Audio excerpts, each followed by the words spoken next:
sa sa ri ri ri ri ri ri ga ga ga sa sa sa ri ri ri ga ga ga ma ma ma pa pa pa pa sa sa sa sa ni ni ni ni sa sa സാര സംഗൃത പമകരിമേളം സാന്ദ്രമധുരമമായൊരു മേളം ഹന്നാനെ ഹന്നാനെ ഹോയ് ഹോയ് ഹോയ് എന്നാടേ ഹോയ് ഹോയ് ഹോയ് എന്നാടേ എങ്ങുമേ ഭംഗിയിൽ മുങ്ങി മിനുങ്ങി മിനുങ്ങി മയങ്ങി തരങ്ങളൊരുങ്ങിയ മഞ്ഞള പന്തൽ ആരാരും മനസ്സിൽ നിന്നൊരിക്കലും മറക്കോമുള്ളതായ എല്ലാം ആഡംബരങ്ങളും ഒന്നായി കൂട്ടിക്കെട്ടി കൊണ്ടാടുന്ന ആനന്ദഭൃത കല്യാണം.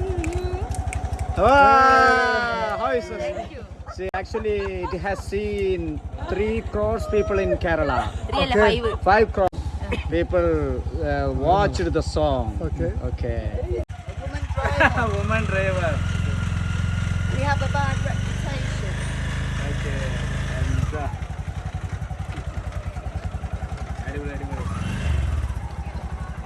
So, guys, can I get in? Get in. Sir, can I get in? Yes. If you don't mind. Okay, ഞാൻ ഇന്ന് നമ്മുടെ ഡ്രൈവർ VIP ആട്ടോ. അപ്പോൾ ഇവിടെ കേട്ടോ അല്ലേട്ടൻ്റെ വലിയ മലബാർ കോവിലകത്തിലാണ് ഞങ്ങൾ ഉള്ളത്. ഇവർ ചവിടൊക്കെ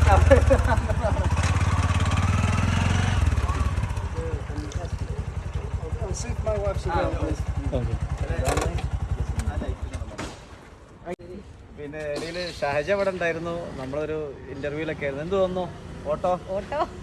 ഭയങ്കര രസമല്ലേ ഈ ഓട്ടോ ഓടിച്ചു പോവാന്നൊക്കെ പറയുന്നത്. ഇന്ത്യന്ന് മൊത്തം കറങ്ങി വരികയാണെന്ന് പറഞ്ഞത്. രാജസ്ഥാനിലെ ജയ്സാൽമീർ എന്നാണ് നമുക്ക് കുറച്ചേരം ഓട്ടോറിക്ഷയിൽ ഇരിക്കാൻ നമുക്ക് എനർജി എത്ര അല്ലേ? അവരുടെ ഒരു മോട്ടോ ആണ് സേവ് ദ ചിൽഡ്രൻ ക്യാപ്ഷൻ വെച്ചിട്ടാണ് ഓടുന്നത്. കാരണം കുട്ടികൾക്ക് ഒരുപാട് അല്ലേ ഈ ക്യാപ്ഷൻ ഇത് വളരെ പ്രധാനപ്പെട്ട സംഭവമാണ്. കുട്ടികളെന്നും സേഫ് ആയിരിക്കണം. ഇത് കോട്ടക്കൽ പുത്തൂരിലെ മലബാർ കോവിലകം എന്ന ഒരു റിസോർട്ടിൽ നിന്നാണ്. ഇവർ അവിടെ താമസിക്കാൻ വന്ന ബ്രിട്ടീഷുകാരാണ്. UK നിന്ന് വന്ന ഇവർ ഓൾ ഇന്ത്യ യാത്രയാണ് നടത്തുന്നത്. ഓട്ടോയിൽ കേട്ടോ, ഓൾ ഇന്ത്യ യാത്ര, വേൾഡ് വൈഡ് യാത്രയാണ്. ലോക്കലി അവൈലബിൾ ആയിട്ടുള്ള വാഹനങ്ങൾ ഉപയോഗിച്ചാണ് ഇവർ യാത്ര ചെയ്യുന്നത്. അപ്പോൾ ഇവിടെ ബെസ്റ്റി എന്ന സിനിമയിൽ പുതിയ പാട്ട് പാടിയ ഷഹജ മലപ്പുറത്തിനെ ഇൻ്റർവ്യൂ ചെയ്യുന്ന സമയത്താണ് ഈ വിദേശികളെ നമുക്ക് കാണാൻ സാധിച്ചത്. വളരെ കൗതുകവും രസകരവുമുള്ള കാഴ്ചയായിരുന്നു. അതാണ് ഇപ്പോൾ നമ്മൾ കണ്ടത്. ഇത് നമ്മുടെ മലബാർ കോവിലകം അല്ലേ? മലബാർ കോവിലത്തിൽ നിന്നാണ് ഈ എക്സ്പീരിയൻസ് ഉണ്ടായത്. ഇവര് എത്ര ദിവസം ഇവിടെ? ഇവര് നാളെ രാവിലെ ചെക്കൗട്ട് ആവും. ഇവരിങ്ങനെ all over the world travelling അല്ലേ? അവർ 15ഓളം ആളുകള് പിന്നെ ഇന്ത്യയുടെ പല ഭാഗത്തുനിന്ന്